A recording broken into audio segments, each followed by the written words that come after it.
Isa sa masami aton gid matalupangdan sa aton paglakat padulong sa estado o kun gawahon diri sa dalan sa Barangay 14 ang ini nga balay nga ruins diri sa Hacienda Los Angeles, Barangay 14, Victoria City. Suno sa mga katigulangan, ini nga balay ginapanag-iyahan ni Cooper. Mataas, babaw idalom, kag may ara sang mga 15 ka kwarto. Isa ka matuod-tuod nga dumaan nga balay nga makit-an karon diri sa syudad sang Victorias.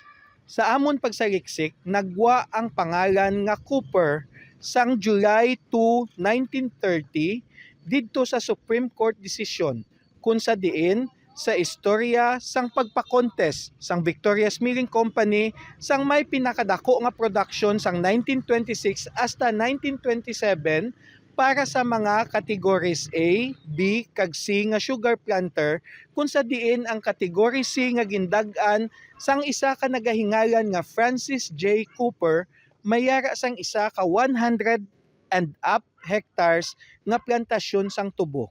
Sa sina nga contest, naglabot sa Supreme Court ang reklamo ni Roberto Montinola nga nagapanag-iya sadto sang Hacienda Fe, Hacienda Maria Luisa, Hacienda Nasipunan, kag Hacienda Torreno nga kung sa diin ginaligar nga ang iya produksyon sa apat ka niya ka hacienda gintingob niya kag amo ang ginsubmit nga entry sa Victoria's Milling Company para sa contest kung sa diin ginadumilian ang pag-combine sang mga produksyon sang masobra sa isa ka hacienda maskin pa ina nga hacienda ginapanag-iyahan sang isa lamang katag-iya.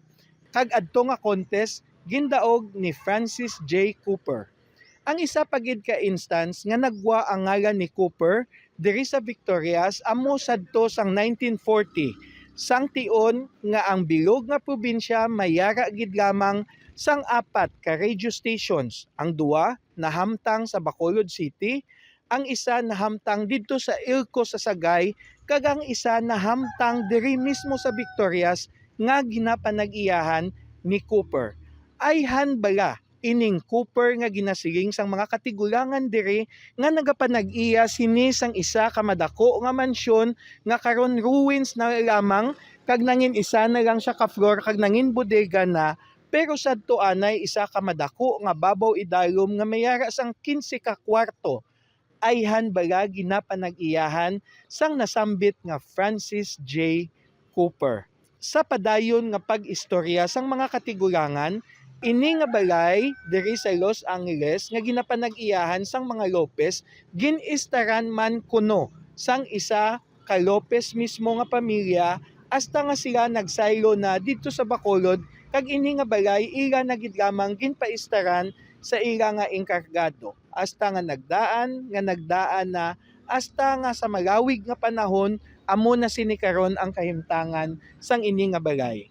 Gani sa liwat ninyo nga paglabay diri sa Barangay 14 sa Hacienda Los Angeles o kung kilala naton nga siding aton tan-awon sa aton nahatuo nga bahin ang ini nga balay nga may higdanan nga sa liwat ginahambal nga kuno anay ginapanag-iyahan ni Cooper kag sang ulihi ginapanag-iyahan na sang pamilya Lopez hasta gid karon. Madamo gid nga salamat kag ini si Konsehal Dino Acuña ang paryente sang masa.